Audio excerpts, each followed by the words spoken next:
Curtains washing మెషిన్‌లో వేస్తే ఆ రింగ్స్ ఉండడం వల్ల అవి డ్యామేజ్ అయిపోతాయి. లేదా హ్యాండ్ వాష్ చేయాలి అనంటే చాలా కష్టం. చాలా టైమ్ టేకింగ్ గూడా. చాలా పెద్ద పని.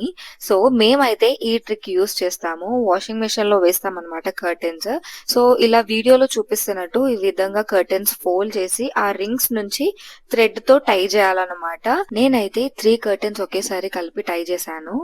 ఒక ఓల్డ్ టీ షర్ట్ తీసుకొని అది కూడా కాటన్ అయితే చాలా బెటర్ అనమాట. అటు ఇటు ఎక్కువ మూవ్ అవ్వకుండా ఉంటుంది. సో, ఈ వీడియోలో చూపించినట్టు ఓల్డ్ టీ షర్ట్ తీసుకొని దాన్ని కొంచెం గట్టిగా, స్ట్రాంగ్‌గా మళ్ళా ఒక థ్రెడ్ తీసుకొని మొత్తం టైట్‌గా కట్టుకోవాలి. ఇలా 2 థ్రెడ్స్ లోపల ఒకటి, బయట ఒకటి కట్టాం గదా! సో, అలా కట్టడం వల్ల వాషింగ్ మెషిన్‌లో ఈ కర్టెన్స్ వాష్ అవుతున్నప్పుడు ఆ ఫోర్స్‌కి అటు ఇటు మూవ్ అవ్వకుండా ఉంటాయన్నమాట. కొంచెం స్ట్రాంగ్‌గా.